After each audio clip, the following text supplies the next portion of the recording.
how can you mobilize a community to demand their human rights when they actually don't have any concept of it?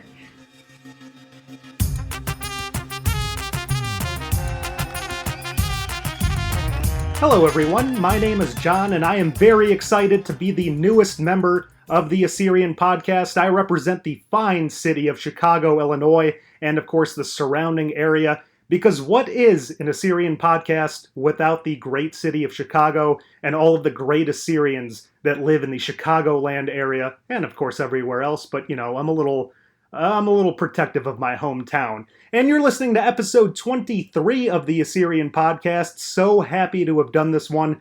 It's not every day you can sit and have a conversation with someone who influences and fights for an entire group of people. I had that privilege to speak with Reine Hanna, co-founder and director of the Assyrian Policy Institute. She does just that, fights and wields influence.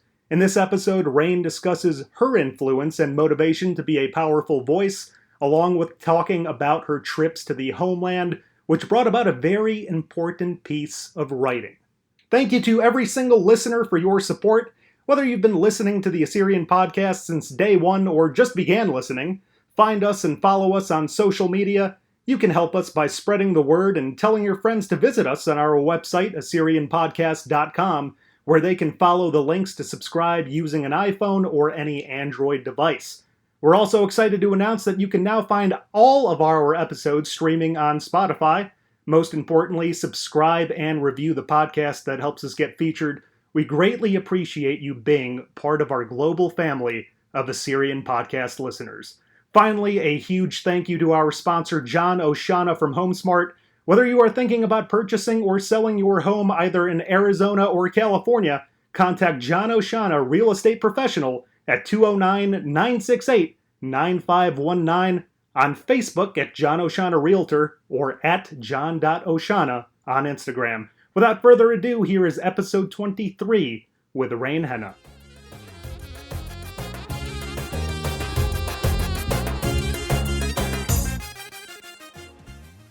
Reine, thank you so much for joining us today.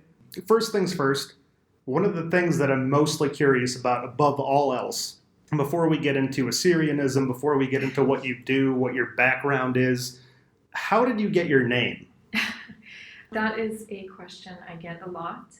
My name is actually French. My father grew up in Lebanon, where French is one of the official languages thanks to French colonialism.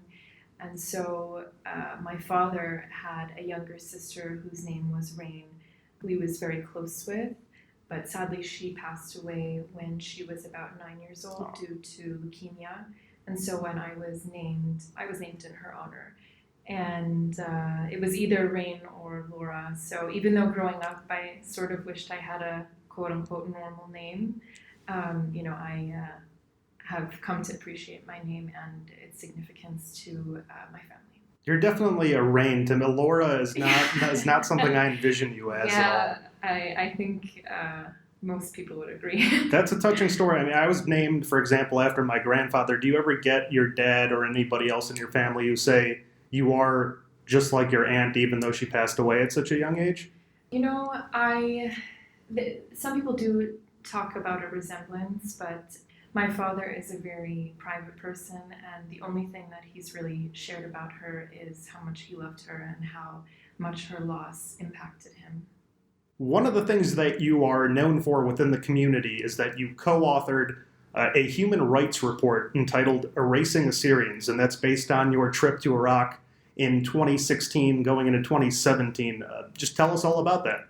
So the report was published by the Assyrian Confederation of Europe, and I co-authored the report with my friends Matthew Barber, who has done extensive work with the Yazidi community, and Max Joseph and Mardine Isaac. And as you mentioned, the report was largely based on my trip to Iraq. So I traveled to Iraq in December 2016 and was there through January 2017. So the reason that I went to Iraq was really to get a better sense of our issues and the challenges facing Assyrians and other minoritized groups in Iraq, and really be able to experience and observe things for myself. So initially, I had spoken to the Assyrian Confederation of Europe about writing a report that was focused on the various needs. So initially, we thought it was going to be a needs assessment report, particularly for the communities in the Nineveh Plain.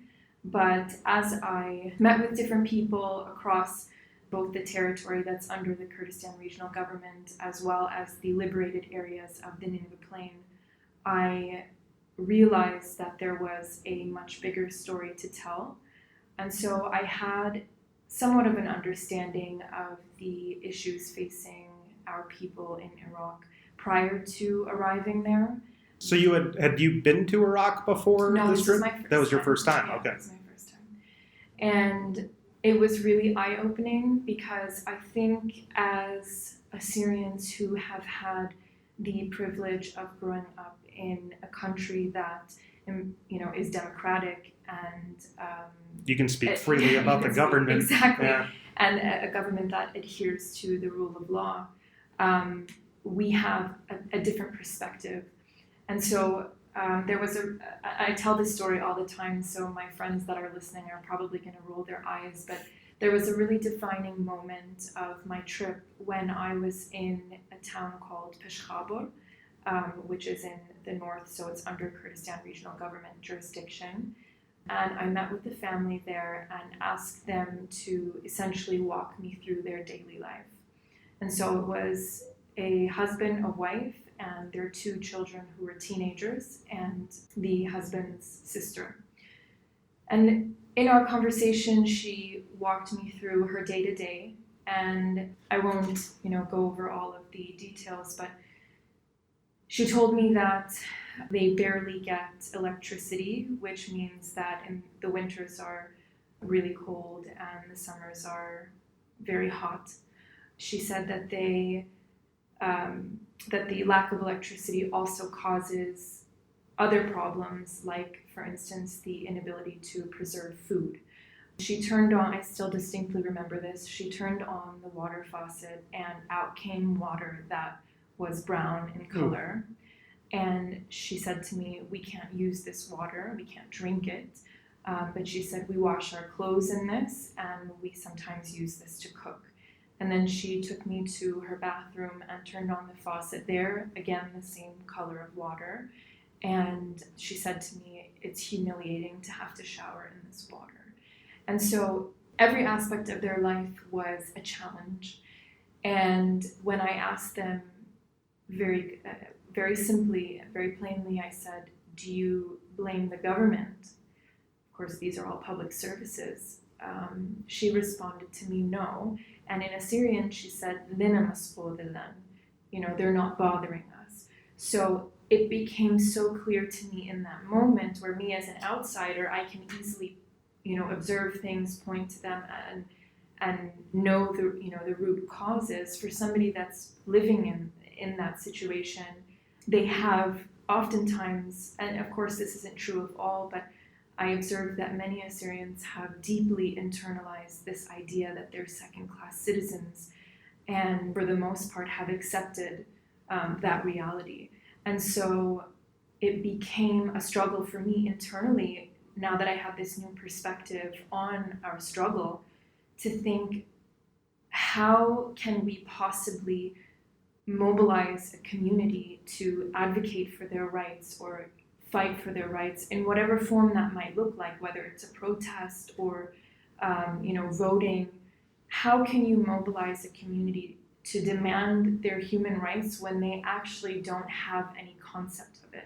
So it really introduced a new element for me and really, I guess, deepened my understanding of the problems that we face. And this was all detailed in the report, obviously. It is, yeah, it is. That's fascinating, on the ground level stuff.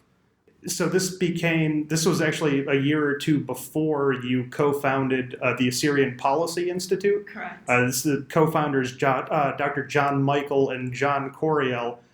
Tell us about what the primary function and role of the Assyrian Policy Institute is. Sure. So the Assyrian Policy Institute was founded earlier this year in May of 2018 ahead of the Assyrian National Policy Conference that was hosted by the Assyrian American National Federation. And the Institute was founded to support Assyrians as they struggle to maintain their rights to the lands that they have inhabited for thousands of years, to their ancient language and heritage, and to equal opportunities in education and employment, and to full participation in public life. And so I'm fortunate enough through my work to have established colleagues and contacts on the ground in Iraq and other parts of our homeland, but I recognize that most people do not necessarily have this access or have the opportunity to return home. And so the more I spoke to members of our community, the more it became clear to me that the lack of action that so many of us complain about was largely due to a lack of awareness. So the Assyrian Policy Institute exists firstly to educate and empower our community with accurate and up-to-date information, and secondly, to mobilize. We hope that educating people on these issues that are affecting Assyrians in their homeland will then mobilize them to speak truth to power. And if I can just also add, sometimes when I speak to Assyrians about these issues, they say things like, I don't want to get involved, I don't like to get political, and essentially they default into this neutrality, which hurts our cause more than they might realize. There's a famous quote by Elie Wiesel, a Holocaust survivor. He said, "Neutrality always serves the oppressor and never the oppressed." And so in my view, if you've chosen to be neutral in situations of injustice, you've effectively chosen the side of the oppressor. And so me personally, I'm a firm believer for advocating for people's rights, for our people's rights, regardless of the odds. And now as the Assyrian Policy Institute, we certainly won't be building false hopes. We are committed to being honest about expectations and also fully transparent in everything that we do. We have a great team. You mentioned a couple of them earlier: Joan Coriol, Max Joseph, Walita Campin, Alan Mushir, Stephanie Youssef, and Amanda Slefo.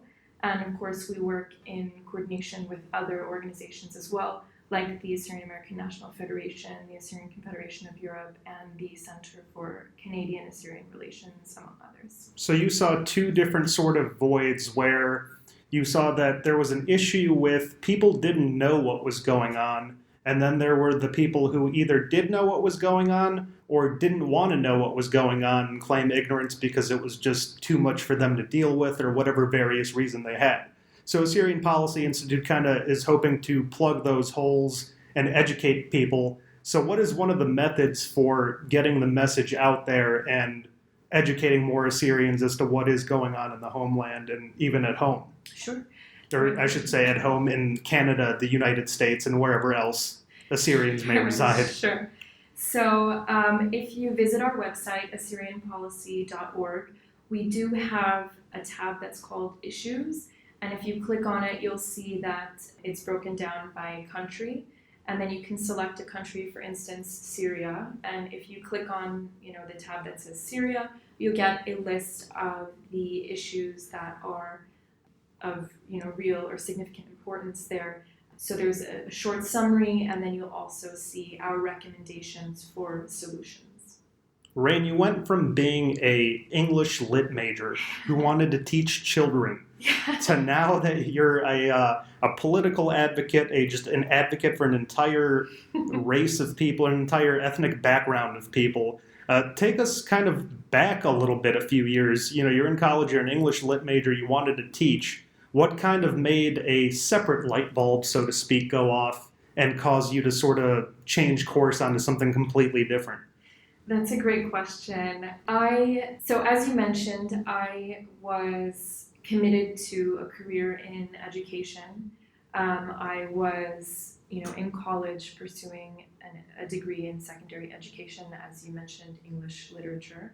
And the more I got involved in the community and the more I learned about the issues impacting Assyrians in the homeland, the more I realized that I had an obligation to do this work. And I got involved with various initiatives and projects, and eventually I realized that this is something that I needed to do professionally, and I hoped that there would be an opportunity for me to potentially make it my 9 to 5, although admittedly sometimes it goes longer than that. When did that happen, though? I mean, there had to have been some point where you just kind of went from wanting to do this specific thing to teach kids from all over. When did that happen, where you kind of went into a point of wanting to do more for Assyrians? Like, or I should say, when and what caused that kind of to sort of go off in the brain and to do everything that you do now? I don't know that there was a specific moment where that light bulb went off, or if there was one particular incident that really triggered this change. I think that it was more gradual. I had been involved in the community for several years at that point. And you know what? I'll go ahead and blame some of my friends. So I named them earlier, but my friends Mardine, Max, Walita, and Michael, who I have had the pleasure of working with, but I've also learned so much through them and their work. So I think that they were influencers, I think you could say. Walita and Michael and Max actually have done this work in years past, and so I think that they inspired me to do this work and to get more seriously involved. And correct me if I'm wrong, but Mardine and Max are both based in England? Yeah. So I mean, you're globally connected now. How did that relationship come to be about, with you guys working together and kind of inspiring one another? I think that it's so. With Mardine, it started, he wrote this fantastic article on Assyrians in Syria that was published, I believe, at the end of 2015, in December 2015. And I remember reading it and then subsequently reaching out to him.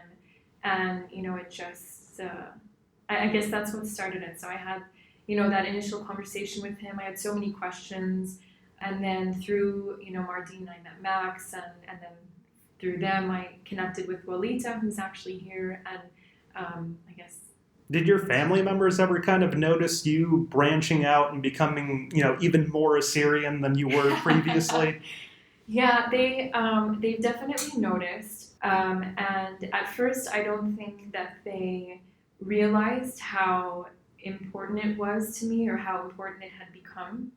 But through time, I think as they saw the work that we were doing, my mother especially really came to understand and appreciate, the work and the commitment that we have. And I think my mom is always, a little bit concerned that I might be putting, my own ambition and life on hold, until I think she really realized that this work is a part of me and a part of so many others that do it. And so you don't see yourself as putting anything on hold. This is your life and your aspirations. Yeah, and like I said earlier, this isn't true of many Assyrians that do this work, but I'm fortunate enough to have the opportunity now to do this work and to, make my living in this way.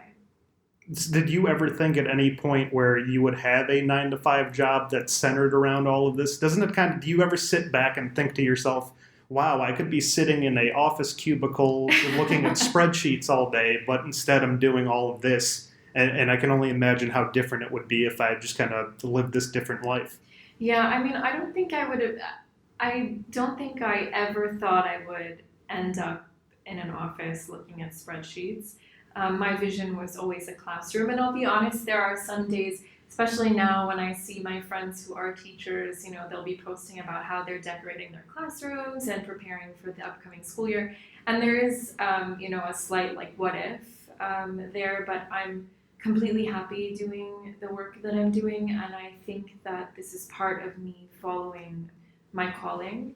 And I don't want to get too spiritual or religious, but I do think that everyone has a calling, and I think that I do believe in fate, and so I do think that my life unfolded in a certain way, and that I'm where I'm meant to be. So I'm going to take this back into the Wayback Machine again. At the way beginning of your Assyrian involvement, you started a blog online. Tell us the name of that blog and what that was all about and what inspired you to start that. The blog was called Nineveh Lives, and I founded it when I was 19. It was inspired by my uncle Munir, who lives in New Zealand, and I ended up going to New Zealand after high school for my cousin's wedding, and during that trip I had the opportunity to really connect with my uncle, who is very passionate about Assyrian issues. So it kind of took being not involved in your youth, probably maybe because of the American culture being so prevalent in your life. It took a trip to New Zealand to kind of open up your eyes, because your uncle, who was obviously very nationalistic and everything like that, kind of opened your eyes up to what it is to represent your community and be a big part of that.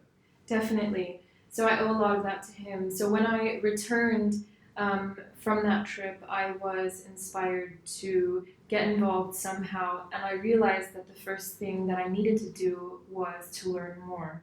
So I was inspired really by a historian named Stubbs Terkel, who is famous for documenting oral histories, and that's why I created this blog. So essentially through the blog I would conduct interviews with members of our community.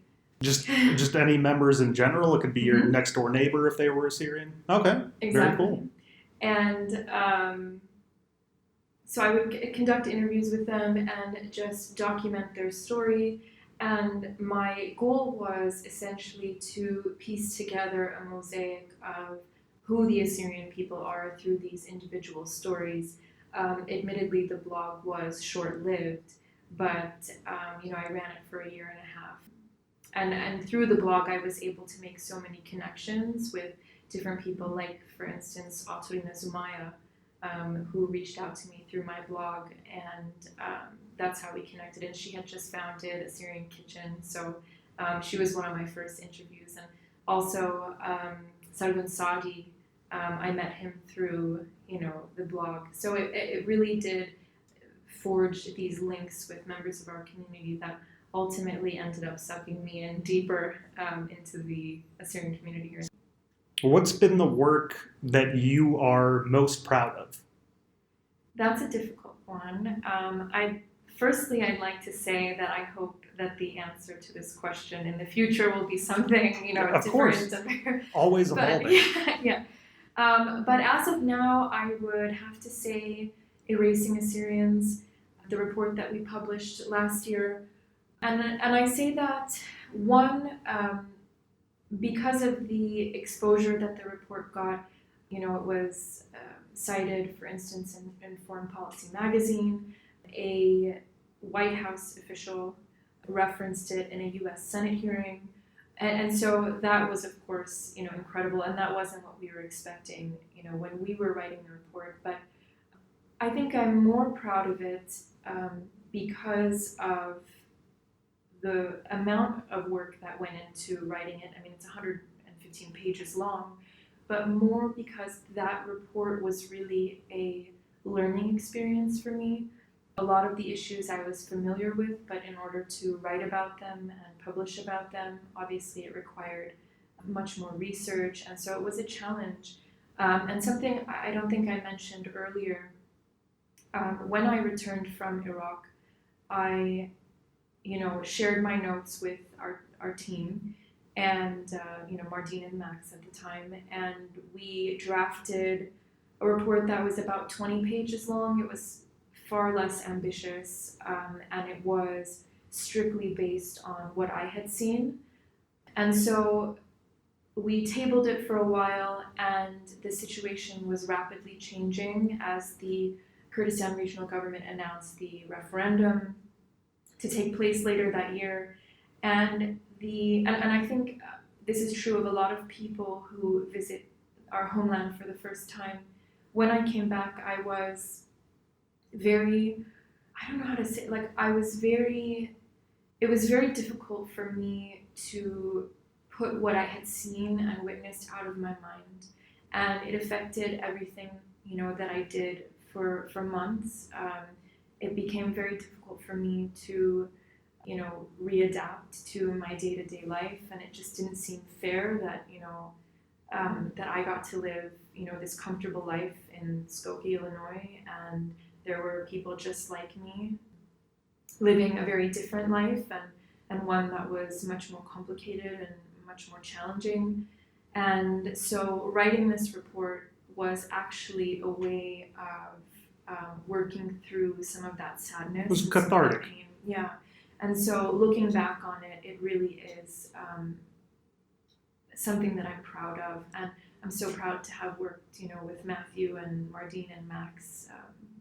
And it was so impactful that you mentioned that it was referenced in a Senate hearing in Washington, D.C. So I'm actually going to circle back a little bit to the policy conference in D.C. that took place. And you said the AANF was the one that organized that conference, and it was the first one ever. The Policy Institute, obviously a big part of that. What do you think the overall awareness level is on Capitol Hill when it comes to Assyrians and our situation? I think that our side of the story, I'll say, is not often told on Capitol Hill or elsewhere in Washington, D.C. I think that now, as more Assyrians are getting involved in the United States and in Europe and elsewhere, there is a larger awareness, and we hope to contribute to that as well.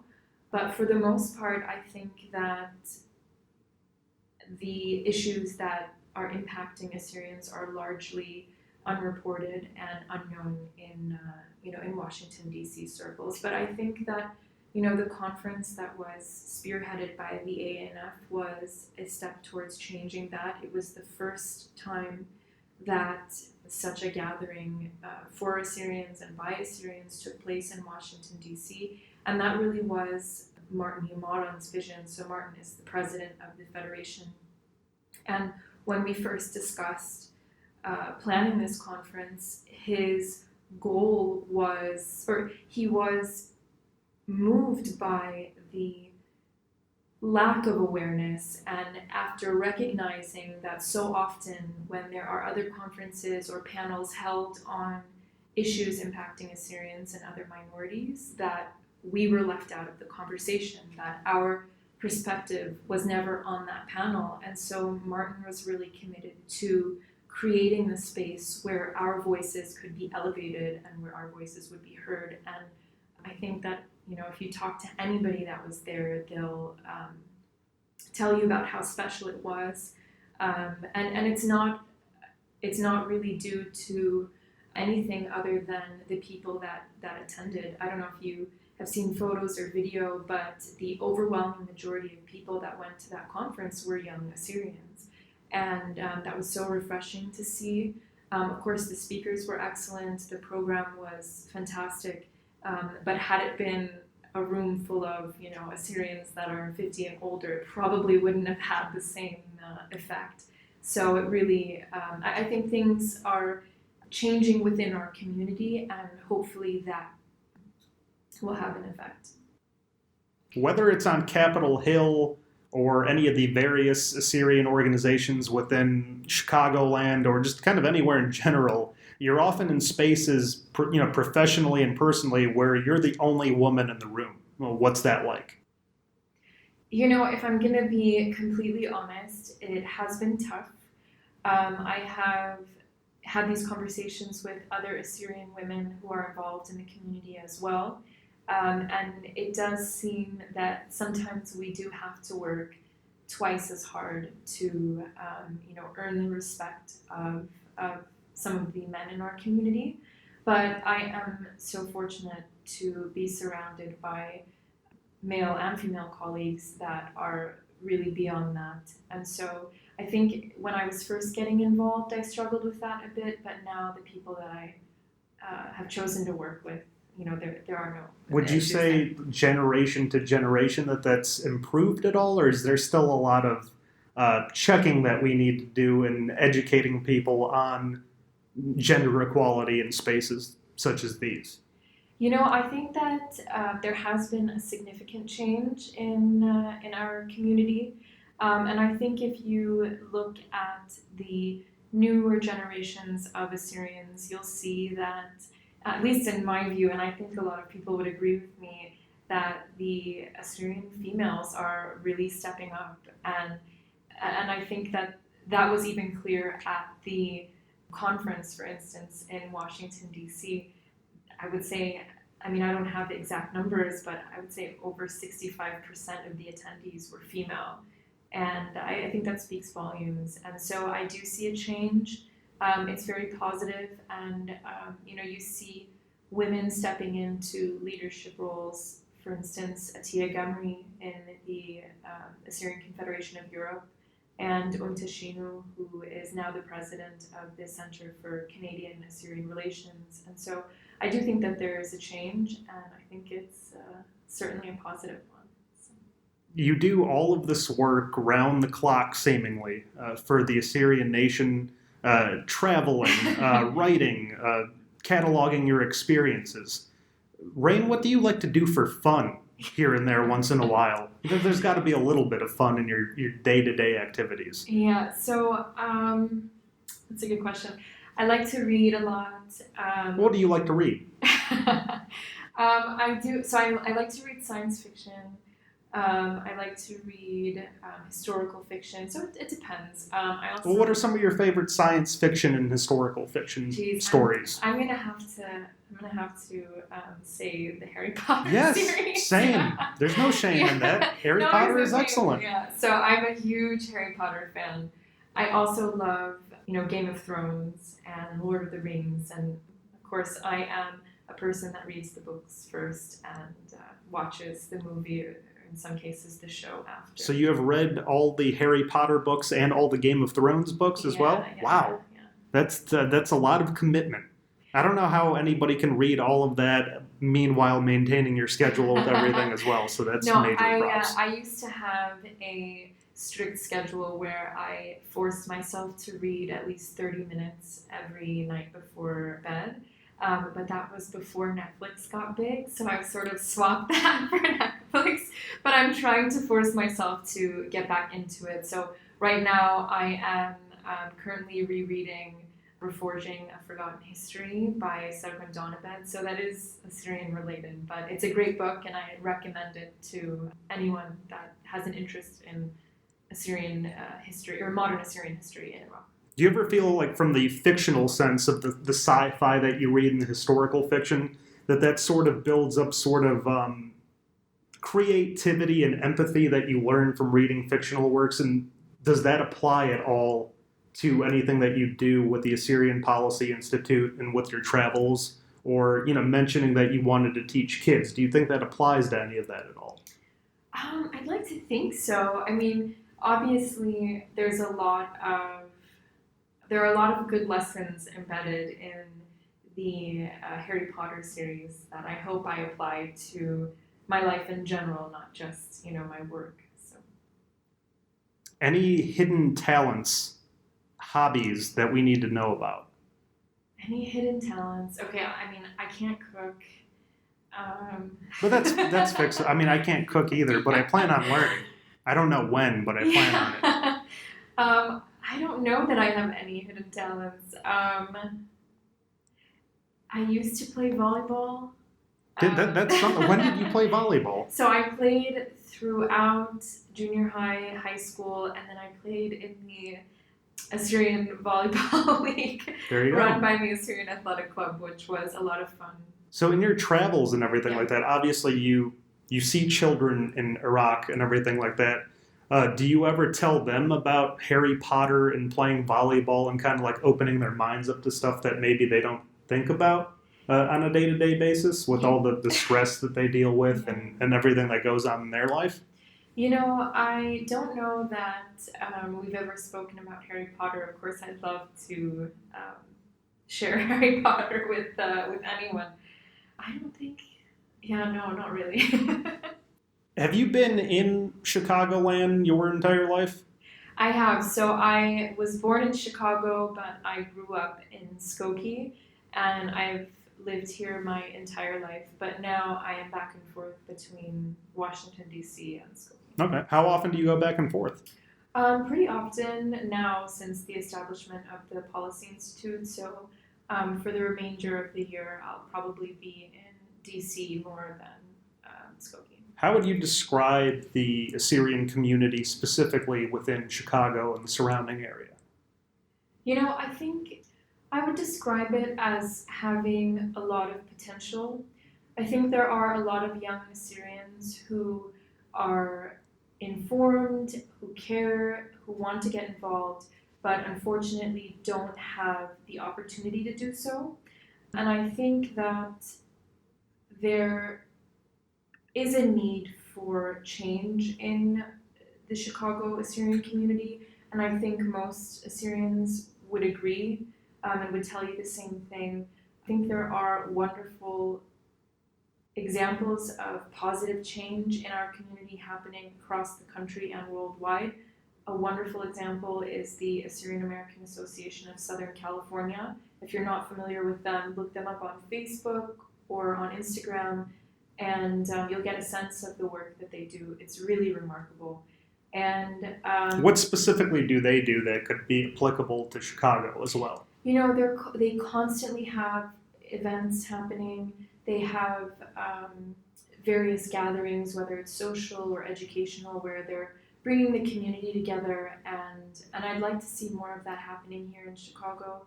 And I think that a lot of people talk about change, but they don't recognize their ability to create change. I'm not somebody that believes in waiting for change. I believe in creating change, and I think that there's a role for everyone. I think that there are Assyrians that are incredibly talented, that have so much to offer for the community, but sometimes they don't feel like they fit in, or they don't have a place where they can, be themselves, for lack of a better word. Yeah, or to be Assyrians. And so I think that slowly we're seeing that changing, but you do see younger Assyrians stepping up across the country. I don't know if you have seen the footage, but last year in August, I believe, of 2017, there was a group of young Assyrians who I believe are either in their late teens or early 20s that traveled from Chicago to Washington, D.C. to stage a protest at the United States Institute of Peace, where the Kurdistan regional government representative to the U.S., Bayan Rahman, was speaking. And so she was speaking on a panel, or at an event, about the future of minorities in Iraq. And as she was introduced, this group of 10 brave young Assyrians stood up and confronted her. And they had signs, and they were chanting. The video is on Facebook and on YouTube and elsewhere if you want to see it. But that was so inspiring to me and to so many others. And I heard about that protest from my contacts in Iraq and from my friends in the Yazidi community. Everyone was so moved by what they did, and it might have been so small, but the ripple effects were so much wider than I think even they know.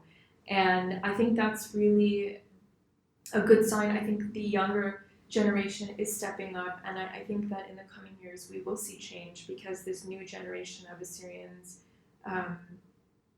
has a lot of potential and is stepping up to the plate. I see a lot of posts on social media regarding a lot of the church youth conferences that go around. One that just happened recently in Arizona. Obviously, the Assyrian National Convention itself has had a youth summit every year now for the last few years. You and I believe, met at the very first one in Chicago, if I'm not mistaken, possibly. I didn't go. Oh, you did not go to that Yeah. one. Okay, so I met you not. right around Yeah. there. Okay, so, well, you missed out on a great one. I'll tell you that. I know. But I mean, it's a great initiative. Do you think that it would benefit us to have more of that throughout the year and not just around convention time and things like that? Definitely. So I think that, and I'm going to draw again upon the conference that happened this May. It created a space not only for Assyrians to learn more about the issues, but for young Assyrians to be among each other and to finally be in a space where they can, engage one another, discuss their perspectives on various issues, learn more, of course. But it just created a space that we haven't necessarily had in the past. And I think that so many friendships are born out of this, and really, in some cases, it translates to action. So obviously you do have a big spot in that heart of yours for children and educating children. What's something that we can do as now an older generation? I'm 30, so what can we do to be more inclusive of the younger generation and get them involved in the community? I think that we need to, number one, educate and empower them, but also just give them the space where they can flourish and where they can really take charge. They have certainly demonstrated their potential and their desire to take leadership roles in the community. And you mentioned leadership roles. Granted, with the Policy Conference and the Policy Institute that you've co-founded, how important do you think it is for them to eventually grow into leadership roles within wherever they live, whether it's in the United States, Canada, and become elected representatives in their current nation? I think that everybody has a role to play. So while some may, pursue elected office, others might contribute to our community in other ways. And I think you can just look at, people that we have working on Assyrian issues and affairs across the globe. Thomas Isaac, who is in Sweden and founded the Nineveh Press, the work that he's doing is incredible and invaluable, really. Some of us who might not know what the Nineveh Press is, go ahead and let us know what that is all about, actually. So the Nineveh Press publishes new books and reprints old and rare books and periodicals related to Assyrians. And so it could be about the Assyrian language, literature, history, and culture. And so recently, I think in 2016, he published a collection on writings of Assyrians by Dr. David B. Purley. So if Thomas hadn't taken the initiative to do that, all of Dr. Purley's writings would essentially be lost or would be inaccessible to Assyrians around the globe. So you don't necessarily have to be an elected official, but archiving old writings and information obviously just Definitely. as important. Yeah, or teaching the language, or creating art, or there's something for everyone, and it's nice to see Assyrians, especially young Assyrians, stepping in to fill those roles, or where they see a void, creating something new to fill it. Reine, you have a wonderful story. Your involvement is indescribable in how valuable it is to the community and how important you are to everybody. I thank you very much for your time. And until next time, thank you for listening.